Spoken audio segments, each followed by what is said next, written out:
Built over 800 years ago by monks who clearly weren't fans of central heating, Kirkstall Abbey stands as one of the best preserved Cistercian monasteries in the UK, mostly because nobody's tried to turn it into a Starbucks yet.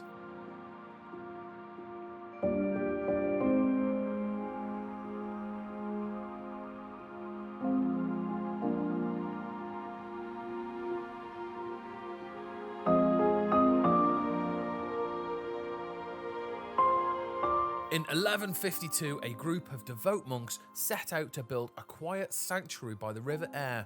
After all, if you're going to live a life of poverty, prayer and silence, you might as well do it somewhere with a decent scenery. Funded by Henry de Lacy, an aristocrat with money to spare and presumably some sins to balance out, the abbey became home of the Cistercian order, known for their strict routines and minimalist lifestyles. They were basically the original minimalists. For 400 years, Kirkstall Abbey thrived as a religious hub until the 1530s, when Henry VIII decided monasteries were out of fashion and shut the whole thing down during the Dissolution.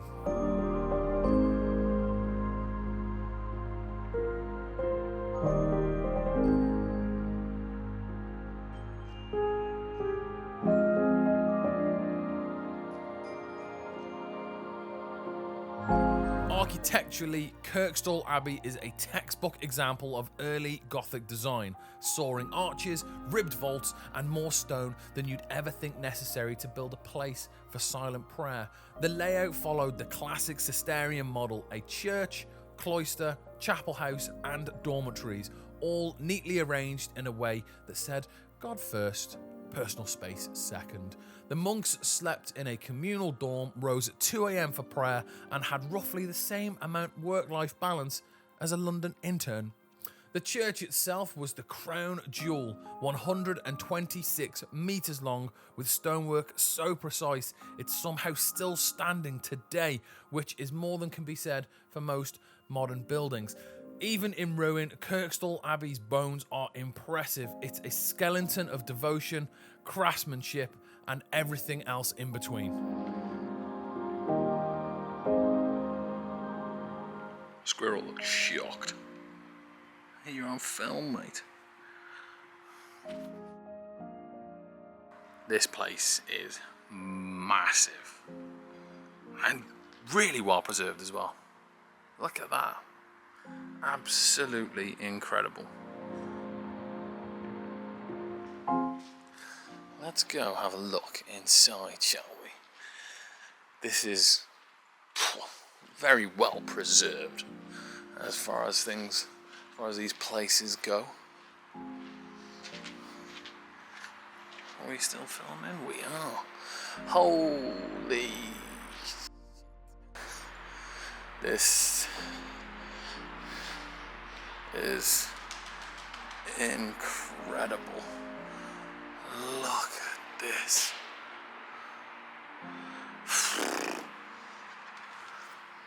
It is massive.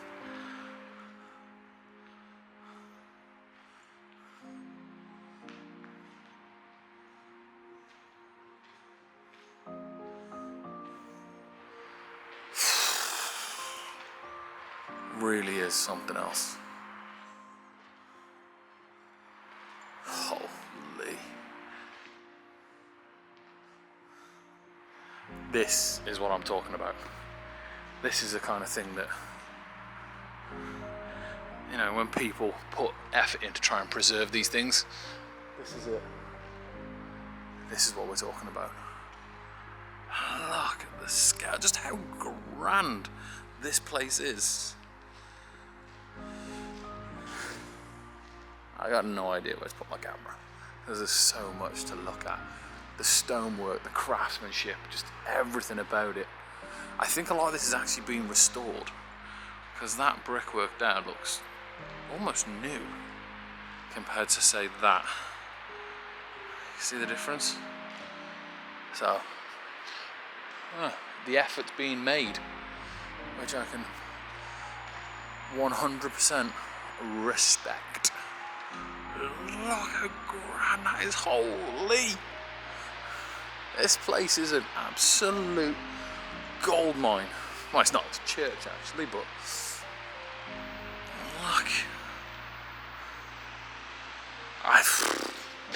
I literally got no words. This place is spectacular. How angelic.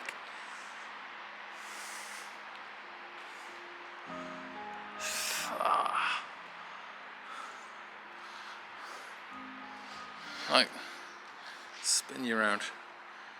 Look at that. It's not every day you come across this. Anyway, let's get some cool shots. Like many great institutions of medieval Britain, Kirkstall Abbey didn't collapse from within. It was shut down by royal decree, courtesy of King Henry VIII, divorce enthusiast and part-time monastery demolisher. In 1530s, Henry decided the Catholic Church had a bit too much money, power and influence, so he took all three. The dissolution of the monastery saw hundreds of religious sites closed, looted and left to nature. Kirkstall Abbey was no exception. The monks were evicted, the lead was stripped from the roof and the buildings were left to crumble. In short, Henry dissolved their way of life and didn't even leave a TripAdvisor review. Absolute shocking state of affairs. Over the centuries, the abbey passed through private hands, become a romantic ruin for artists, and eventually, thankfully, was preserved as a monument to a very different way of life.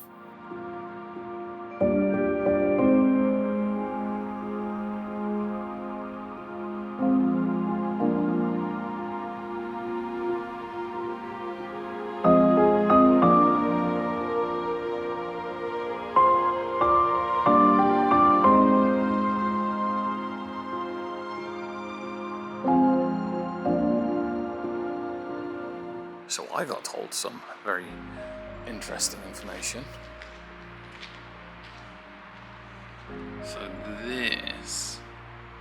So those holes right there, let me change this, are from musket rifles. When musket shots hit the wall. How incredible is that? And then there's more that knock around as well. Why is the camera like that? Let's pan that up. There you go. So yeah, how interesting is that?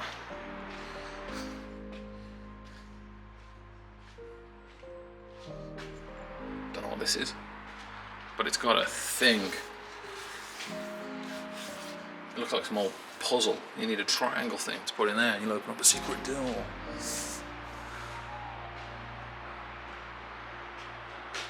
Amazing.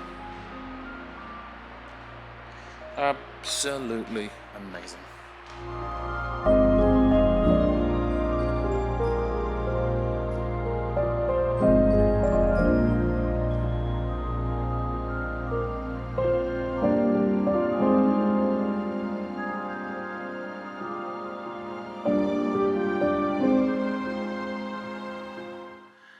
It's a bit grim.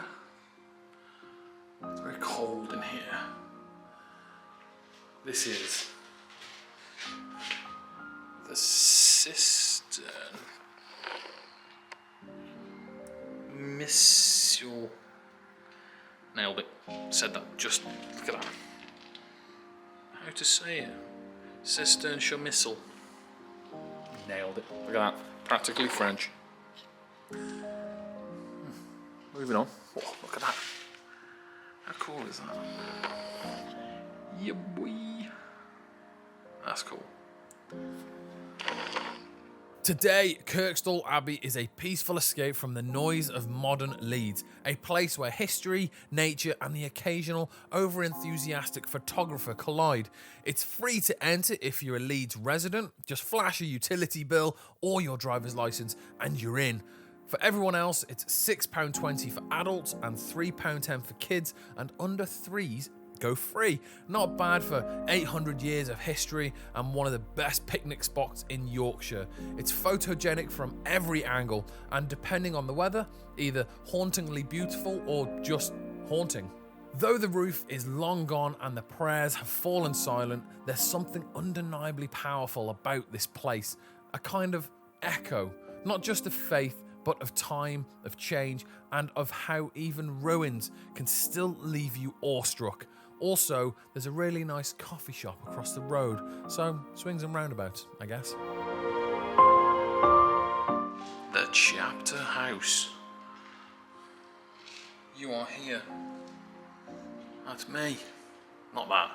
Don't know what that is.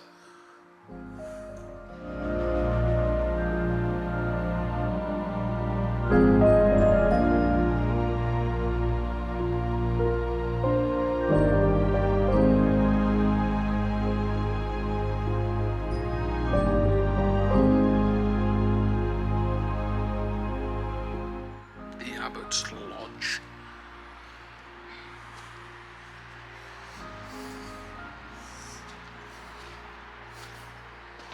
Okay, oh.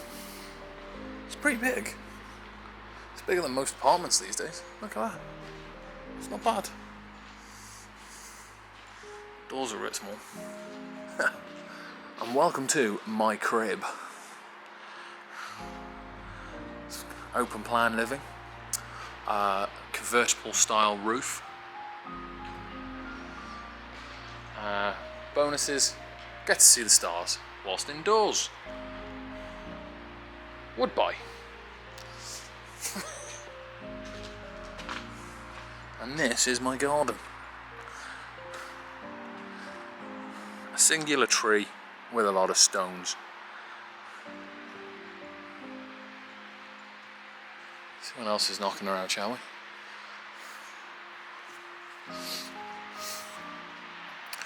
Going with me for a little walk around the Abbey.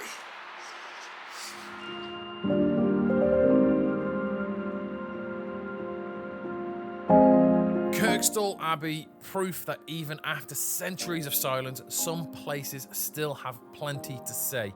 If you've been, let me know what your favourite part was, or if not, would you visit? I'd love to hear your thoughts in the comments, and if you've enjoyed this little journey through time, feel free to give it a like and subscribe to Lucidity Film for more cinematic wanderings.